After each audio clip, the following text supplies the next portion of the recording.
How to get Pocket Broker application on your Android. Hi everyone, welcome back to another video from Wake&Tech.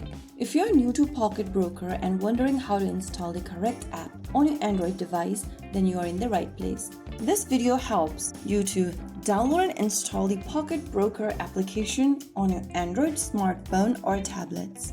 So let's get started. First of all, go ahead and open your Google Play Store on your Android.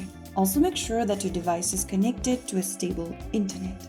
Now go to the search icon at the bottom and in the search bar at the top, type in Pocket Broker. Once you search for the application, the result will be displayed on the next page. Look for the application from Pocket Investments LLC and tap on Install. Once the application is installed, tap on Open and allow necessary permissions such as notification. If you want notification alert for the app, click Allow. If you don't, click on Don't Allow.